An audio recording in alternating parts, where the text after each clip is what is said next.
आपके साथ मैं हूं ममता तिवारी। नमस्कार, मैं हूं आपके साथ श्रुति श्रीवास्तव और इस वक्त की जयपुर से बड़ी खबर आपको बताते चले कि भाजपा कोर कमेटी की बैठक आज होनी है, जिसमें प्रदेश कार्यालय में ये बड़ी बैठक होगी। 12:30 बजे इस बैठक के कार्यक्रम को प्रस्तावित किया गया है। साथ ही लोकसभा चुनाव की तैयारी पर पार्टी का पूरा फोकस होगा और इसको लेकर ही इस बैठक में चर्चा होने वाली है, जिसमें केंद्रीय नेताओं के प्रदेश दौरे पर मंथन किया जाएगा। पार्टी भावी कार्यक्रमों की रणनीति बनाएगी कि कौन कौन से ऐसे कार्यक्रम रखे जाएं जिस वजह से इस बार का टारगेट भी फुलफिल हो, क्योंकि 25 की 25 सीटें बीजेपी के खाते में पिछले बार थी। हालांकि एक के साथ गठबंधन था, लेकिन इस बार 25 का 25 टारगेट है। और जिस तरह प्रधानमंत्री नरेंद्र मोदी का सपना है कि एनडीए 400 पार और बीजेपी 370, इस क्रम में ही केंद्रीय मंत्रियों की एंट्री इस बार राजस्थान में आप लोकसभा में देखने पाएंगे। इसको लेकर बड़ी बैठक बीजेपी पार्टी कार्यालय में आज 12:30 बजे होगी। पार्टी कार्यक्रमों में किस तरह से रणनीति बनाया जाए, इसको लेकर भी चर्चा की जाएगी। अभी 2 दिन के दौरे पर गृह मंत्री अमित शाह हुए थे, जहां जयपुर उदयपुर सीधे 9 लोकसभा सीटों पर प्रभावित उनका असर पड़ा था और जहां से उन्होंने चुनावी शंखनाद की तरह से बिगुल फूंक दिया है। और अब इस क्रम में आगे बढ़ते हुए बीजेपी 12:30 बजे पार्टी कार्यालय में केंद्रीय मंत्रियों की कहां पे उनको दायित्व दिया जाए, कौन कौन से केंद्रीय मंत्री आने वाले होंगे, क्या क्या भावी कार्यक्रम होंगे, इसको लेकर ये बैठक होनी। इस खबर पर हमारे साथ हमारे संवाददाता बाबूलाल धायल जुड़े हुए हैं। बाबूलाल धायल, भाजपा कोर कमेटी की बड़ी बैठक हो रही है। गृह मंत्री के बाद ये कमेटी की बैठक कितनी महत्वपूर्ण लोकसभा दृष्टि से?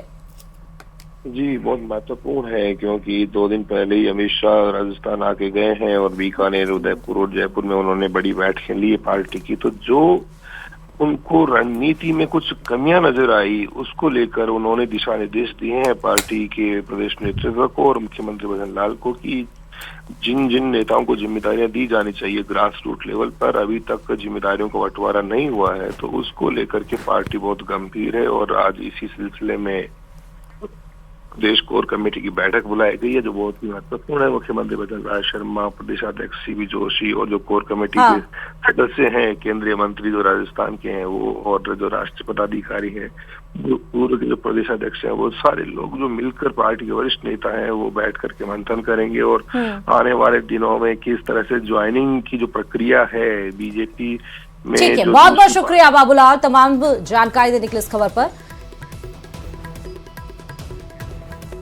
और अब दौसा से खबर आपको देंगे, जहां पर कांग्रेस पार्टी का कार्यकर्ता संवाद कार्यक्रम आज रहेगा। दौसा के राम मंदिर में होगा कार्यकर्ता संवाद कार्यक्रम।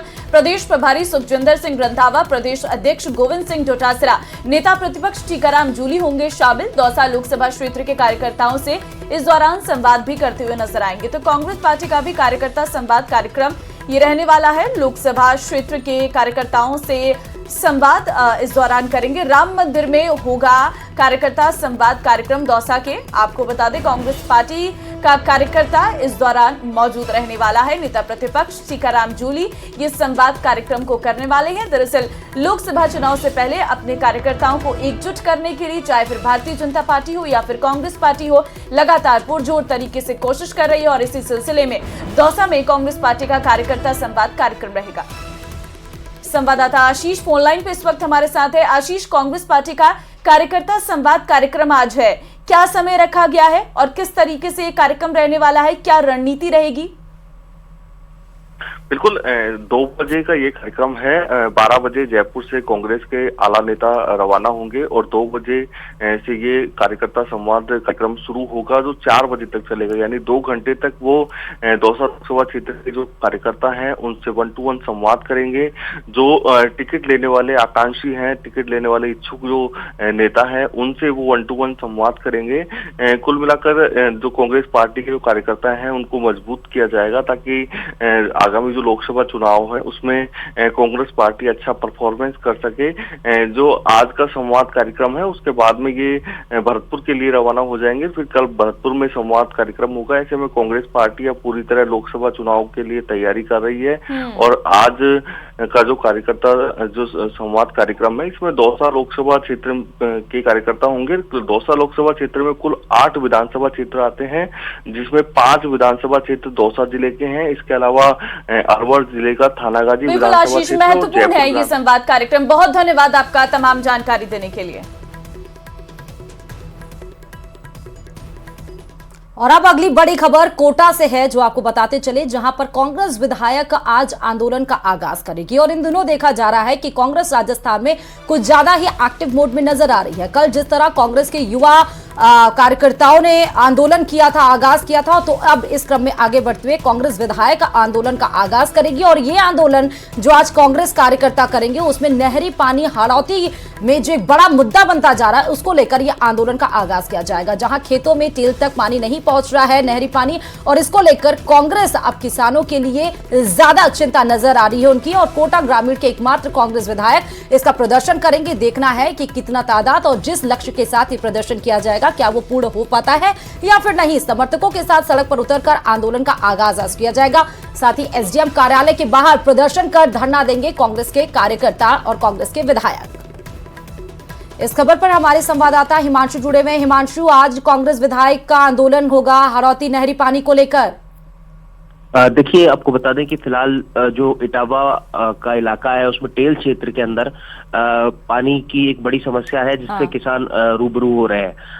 लंबे समय से इस बात को लेकर के किसानों की तरफ से ये बात उठाई जा रही है कि जो पानी है वो उसको लेकर के उनकी फसलों के सामने एक बड़ा संकट खड़ा हुआ है। और इसको लेकर के अभी हाल ही में कांग्रेस के जो विधायक हैं चेतन पटेल, उनकी तरफ से संभागीय आयुक्त को ज्ञापन भी दिया गया था किसान मंडल के साथ में मिलकर के। लेकिन इसके बाद में एक समय सीमा तय की गई कि भाई इसको लेकर के कोई समाधान किया जाए। अगर समाधान नहीं निकला तो वो विरोध प्रदर्शन पर आने वाले हैं। और आज यही तस्वीर देखने को मिलेगी। कोटा ग्रामीण के एकमात्र विधायक चेतन पटेल, कांग्रेस के एकमात्र विधायक, सड़क पर उतरेंगे समर्थकों के साथ में, किसानों के साथ में, और विरोध करते हुए नजर आएंगे, प्रदर्शन करते हुए नजर आएंगे। मांग यही है कि टेल क्षेत्र तक जो पानी नहीं पहुंच रहा है, उसे फिलहाल यहाँ पर कांग्रेस मुद्दा बनाती हुई नजर आ रही है। और इसी को लेकर के आज एसडीएम कार्यालय के बाहर प्रदर्शन होगा, धरने पर बैठेंगे और मांग रखेंगे कि टेल क्षेत्र तक किसानों को पानी मिले। बहुत बहुत शुक्रिया हिमांशु तमाम जानकारी देने के लिए। तो कांग्रेस विधायक आज हाड़ौती नहरी पानी को लेकर जो समस्या इतने दिनों से किसान के सामने बनी हुई है, उसको लेकर आज होगा प्रदर्शन। चलिए आगे बढ़ते हैं। अब खबर जयपुर से आपको देंगे, जहां आरसीए विवाद पर पराक्रम राठौर का बयान सामने आया है। आरसीए चुनाव करीब आने पर किया जाएगा फैसला। वैभव गहलोत के प्रयास नाकाफी रहे हैं। उन्होंने कहा है कि अब नए चुनाव होते हैं तो नए अध्यक्ष दूर करेंगे और चूरू जिला क्रिकेट संघ में अपना योगदान दूंगा। चूरू में 1 साल में क्रिकेट का ग्राउंड होगा। क्या कहा, सुनिए सर। जिस तरह से आप कह रहे हैं कि टेन्योर खत्म हो रहा है, मेरे को बहुत ज्यादा इसकी जानकारी नहीं है कि एक्चुअल कब टेन्योर खत्म हो रहा है। लेकिन आज मेरे को ये लगता है कि जिस तरह का अभी कह रहे हैं आगाज होने वाला है चुनाव का, आचार संहिता लगने वाली है, उस बीच आरसीए के चुनाव कितने मुलाजमी है कि होना, ये मेरे को इसका इतना पूरी समझ नहीं है कि आचार संहिता के अंदर चुनाव हो सकते हैं, नहीं हो सकते। आरसीए चुनाव का भी एक प्रोटोकॉल है, उसमें भी आपको इसको नोटिफाई करना पड़ता है, फिर नॉमिनेशन है, समय लगता है। तो ये एक बार देखने की बात है। और ये फैसला जिनको चुनाव करवाना है, जिनके ऊपर चुनावों की जिम्मेवारी है, उनको करना है। मेरा आखिरी सवाल है आपसे, अगर आपको इलेक्शन लड़ने का मौका मिला तो किस पोस्ट पर लड़ेंगे? प्रेसिडेंट, सेक्रेटरी, किस पोस्ट पर? अगर मेरे को चुनाव लड़ने का मौका मिलता है तो वो सब लोग जो मेरे साथ हैं और जो हमारा कोरम बनता है, मिल बैठ के फैसला करेंगे कि किस पद के लिए कौन चुनाव लड़ता है। मैं आज कोई भी ये बात, मेरे को लगता है कि ये बड़ी प्रीमेच्योर होगी कि किस पद के लिए मैं चुनाव लड़ूंगा। मेरे को ये नहीं पता मैं लड़ूंगा या नहीं लड़ूंगा, वो सब मौके के ऊपर फैसला होगा। पुत्र थे वैभव गहलोत जी, वो आरसीए के अध्यक्ष थे। बहुत कुछ किया जा सकता था। मैं ये नहीं कहता उन्होंने प्रयास नहीं किए, उन्होंने किए होंगे, लेकिन जो रिजल्ट है वो मन मुताबिक, उम्मीद मुताबिक नहीं है। और अब अगर नए कोई चुनाव होते हैं आरसीए के और जो भी उनके अध्यक्ष बनते हैं, उनसे मैं चूरू जिला संघ क्रिकेट संघ का अध्यक्ष होने के नाते उम्मीद करता हूं कि जो खामियां, जो कमियां रह गई हैं, उनको वो दूर करेंगे और राजस्थान को क्रिकेट के अंदर, भारत के अंदर सिरमौर बनाने में अपना पूरा प्रयास करेंगे। और ये भी खबर जयपुर के आरसीए से है, यानी कि इंडियन प्रीमियर लीग जयपुर में शुरू होने में मुश्किल से 1 महीने का समय बाकी है, लेकिन राजस्थान क्रिकेट एसोसिएशन यानी आरसीए और राजस्थान राज्य खेल परिषद के बीच एमयू का नवीनीकरण नहीं हुआ है। दोनों संस्थाओं के बीच 22 फरवरी 2018 को एमयू की 5 साल की अवधि समाप्त हो गई है। मैदान के साथ साथ सवाई मानसिंह स्टेडियम के उत्तर और दक्षिण ब्लॉक का उपयोग अब नहीं कर सकता है, जिसके लिए आरसीए और परिषद दोनों सरकार के निर्देशों का इंतजार कर रहे हैं। ये भी बता दें कि आईपीएल फ्रेंचाइजी जयपुर में 5 घरेलू मैच का आयोजन करेगी।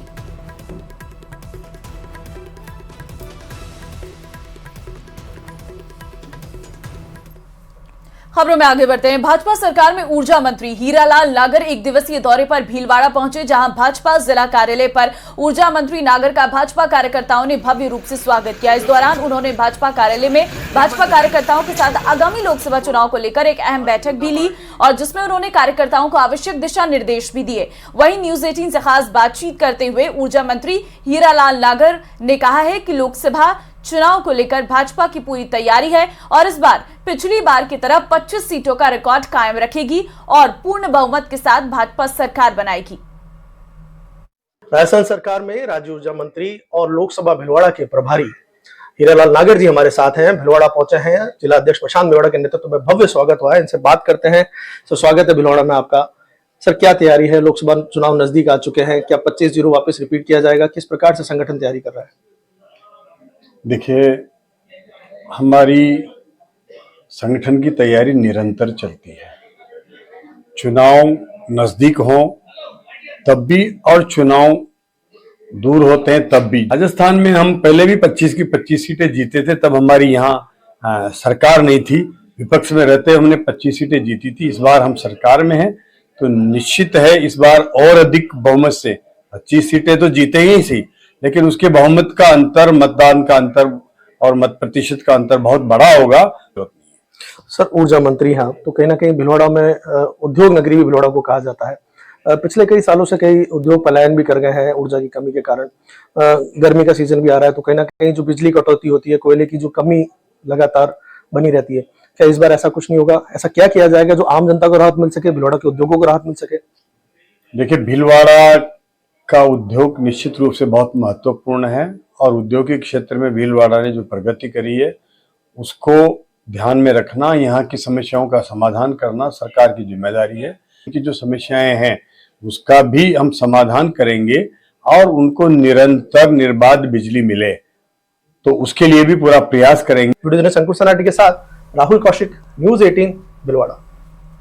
और खबरों में आगे बढ़ते हुए आपको खैरथर जिले से ये खबर बताते चले, जहां पर भिवाड़ी में गंदे पानी की निकासी को लेकर राजस्थान और हरियाणा पुलिस आपस में भिड़ गई। इस दौरान हरियाणा पुलिस का एएसआई रविकांत दबंगई करते हुए नजर आया। उसने नाकाबंदी के लिए लगाई गई कुर्सियों को भी पटक दिया और वहां मौजूद लोगों के साथ बदसलूकी भी की। रिपोर्ट देखिए।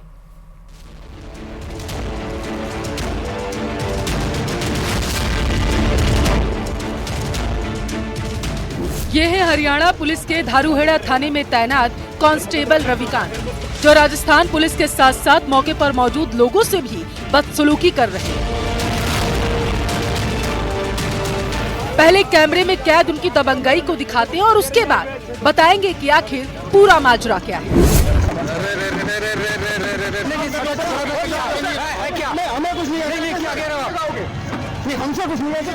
कांस्टेबल रविकांत की दबंगई उस वक्त पेश आई है जब राजस्थान और हरियाणा पुलिस की भिवाड़ी बाईपास पर भरे गंदे पानी को लेकर बहस हो रही थी। अवैध कब्जा है ना, अवैध है ना, अरे बंद कर रहे हो ना, फिर मुकदमा दर्ज होगा, फिर कुछ कौन करोगे तुम? करने वाले ना मुकदमा दर्ज करवा देंगे, पहले हो रहा है, 2 और हो जाएंगे। क्यों होगी मुकदमा दर्ज? पुलिस सुन क्या करे तो आप हमसे क्यों कह रहे हो? अधिकारी बैठे हैं, आप बैठे हो यहाँ, आपके अधिकारी यहाँ तो आप जो मेरे एसएचओ रहे ना उनसे बैठा कौन है? एसएचओ बैठा है। इसी बीच रविकांत बेकाबू हो गए और कुर्सियों को लात मारकर फेंकते हुए नजर आए।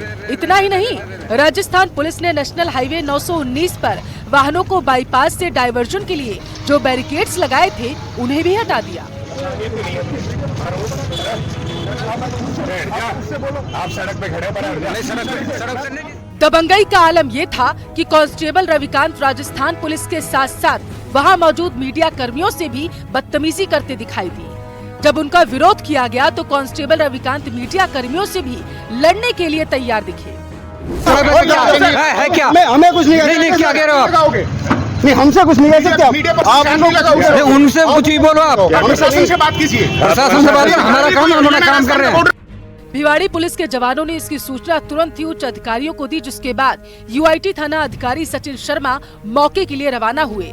आरोप है कि हरियाणा पुलिस के कांस्टेबल रविकांत ने उनसे भी बदसलूकी की, जिसके बाद मामले की गंभीरता को देखते हुए तुरंत ही खैरथल तिजारत जिला कलेक्टर अर्तिका शुक्ला को जानकारी दी गई। हालात तनावपूर्ण तब तक बन चुके थे।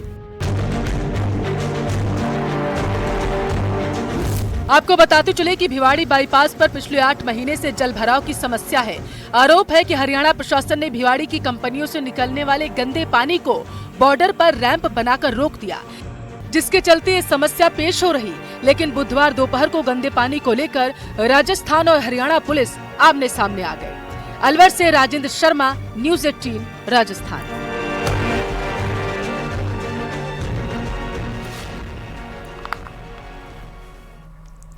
चलिए खबरों में आगे बढ़ते हैं। मोदी कैबिनेट का बड़ा फैसला आपको बताते हैं। गन्ना खरीद की कीमत में 8% की बढ़ोतरी की गई है। गन्ने की FRP में 25 रुपए की बढ़ोतरी की गई है और 315 से बढ़ाकर इसे 340 रुपए प्रति क्विंटल कीमत की गई है।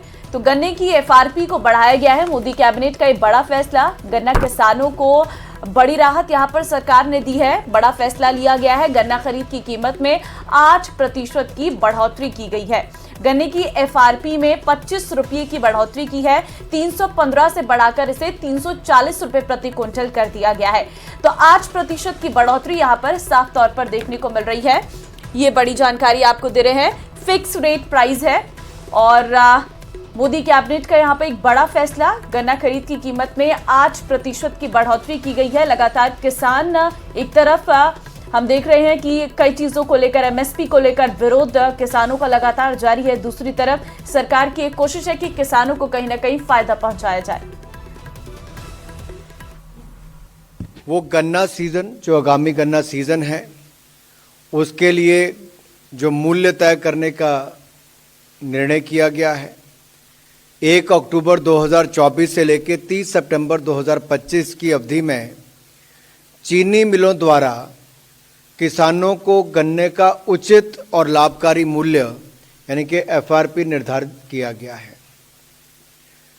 जैसा आप जानते हैं, CACP, कृषि लागत और मूल्य आयोग, ये इनके द्वारा गन्ने की उत्पादन लागत, अन्य बाय प्रोडक्ट्स जैसे कि गुड़, गन्ने की खोई इत्यादि।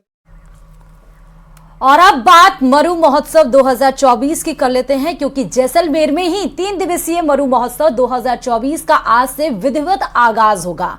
3 दिन चलने वाले मरु महोत्सव में राजस्थानी संस्कृति के साथ साथ राजस्थानी लोक संगीत और सूफी संगीत से रूबरू होने का आप सभी को मौका मिलेगा।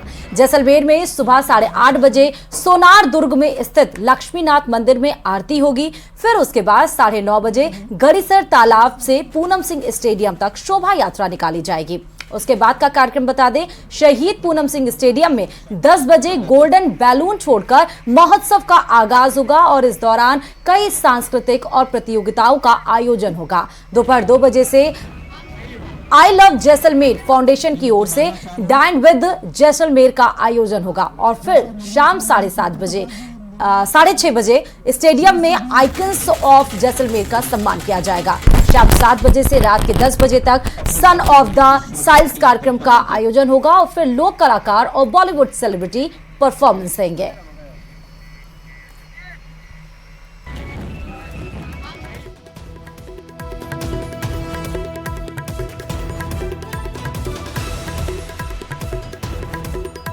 महोत्सव का होगा आगाज 3 दिवसीय ये कार्यक्रम चलने वाला है। सुबह 8:30 बजे से ही इस कार्यक्रम की शुरुआत हो जाएगी। लक्ष्मीनाथ मंदिर से या पहले भव्य आरती, भगवान के पूजन दर्शन के बाद ही इस कार्यक्रम की शुरुआत होगी, जहां पर आपको राजस्थान की संस्कृति और लोक कलाकृतियों की तमाम वो झांकियां दिखेंगी। आगे बढ़ते हैं, बात लोकसभा चुनाव की कर लेते हैं। लोकसभा चुनाव को लेकर राजनीतिक दलों की तैयारियां इस वक्त जोर शोर से चल रही है। इस बीच बड़े नेताओं के पाला बदलने का सिलसिला भी लगातार जारी है और ऐसे में पूर्व कैबिनेट मंत्री महेंद्रजीत सिंह मालवीय के बीजेपी में शामिल होने के बाद अगले सप्ताह कांग्रेस के कई और दिग्गजों के बीजेपी का दामन थामने की बात कही जा रही है। रिपोर्ट देखिए और समझिए।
आदरणीय महेंद्रजीत मालवीय आए हैं और अन्य लोगों की चर्चा चल रही है।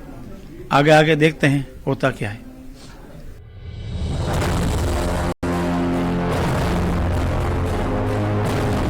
सोमवार को जो हुआ वो तो सिर्फ ट्रेलर था। असली पिक्चर तो किस्तों में रिलीज हो रही है। कांग्रेस के साथी बारी बारी से बिछड़ रहे हैं या फिर बिछड़ने के लिए मजबूर हो रहे हैं। तो मैं भी एक पढ़ा लिखा आदमी हूँ, सुख दुख और भलाई कहाँ हो सकती है इसको समझ सकता हूँ मैं, और इसमें मेरा कोई स्वार्थ नहीं है। और अब बुलेटिन में फटाफट रुक कर लेते हैं टॉप 10 खबरों की तरफ। पीएम मोदी का